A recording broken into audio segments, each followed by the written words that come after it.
Hello guys. In this video, we will be going over all the interceptors in Twisted, and which you should buy. I will not be going over the Dow and Raxball, but I will go over what to not buy and what I recommend. If you have suggestions, leave them in the comments for the 3 people that will watch this. This is the Dominator one. It is an entry-level interceptor costing 100,000 credits. It has one window on the back you can open. Here are the stats. This is what deploying looks like.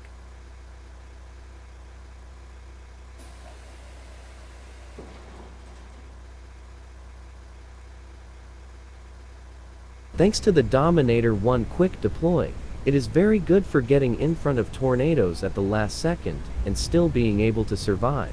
The downside is that the max threshold is only 170 miles per hour. So in many situations, Dominator 1 can be sent flying.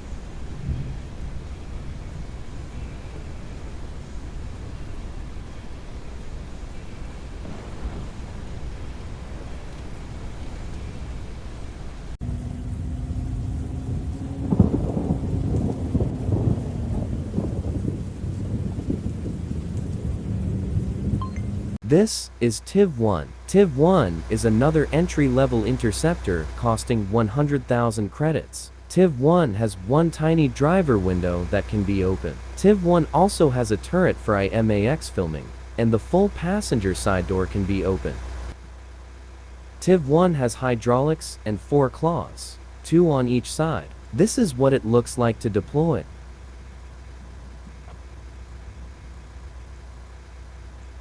This is what using the IMAX turret is like.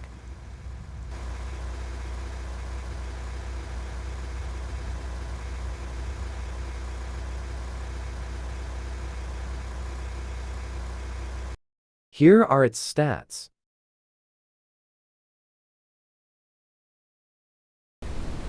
TV-1 has a slightly higher wind threshold at 175 miles per hour.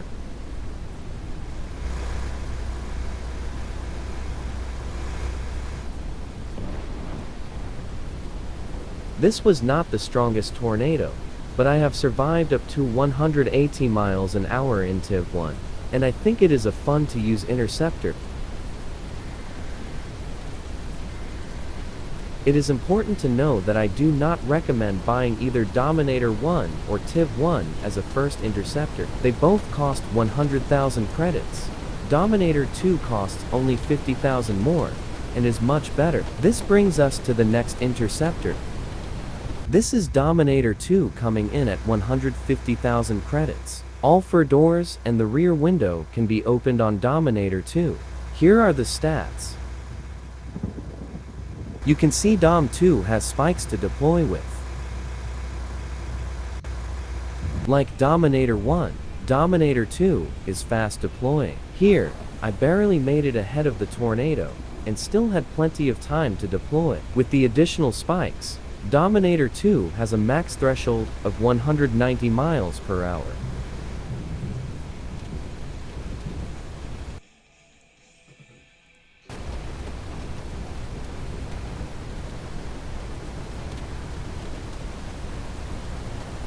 This is Dominator 3. Dom 3 comes in at 250,000 credits. It has 4 gull wing doors and a rear window, and 2 rocket probes on top. It is still owned and used by Reed Timmer today.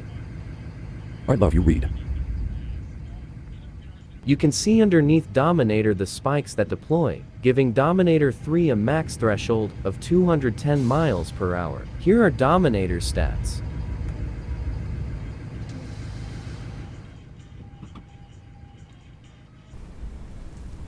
Like the rest, Dominator 3 has a quick deploy time of around 9 seconds. Thanks to the 210 mile/hour threshold, it most likely will not be thrown in a strong tornado. You can see me using the rocket probes. Dom 3 can hold 2 probes and 2 rockets. I don't recommend rockets as they almost never make the cost of the rocket back.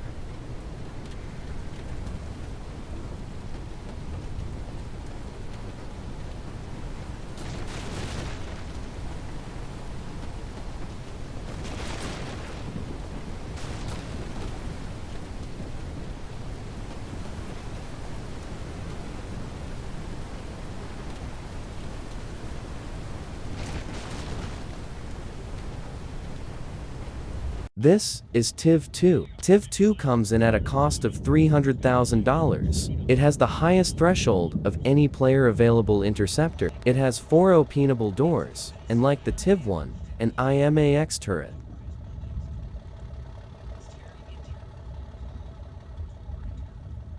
TIV2 has 4 large spikes that dig into the ground. It also has flaps that lower to prevent air getting under the vehicle. TIV2 has the longest deploy time in the game at 27 seconds, but this can be reduced to just 20 with other variants.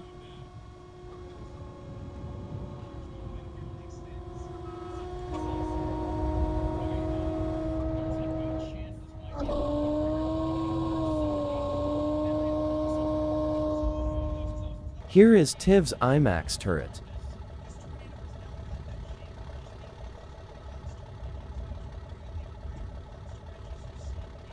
This is definitely not my best intercept, but it is what it is. The TIV2 has a max threshold of 235 miles per hour. Like all the others, TIV2 can carry 2 pros. It also has the best off-road speed in the game, at 75 miles per hour. Here are its stats.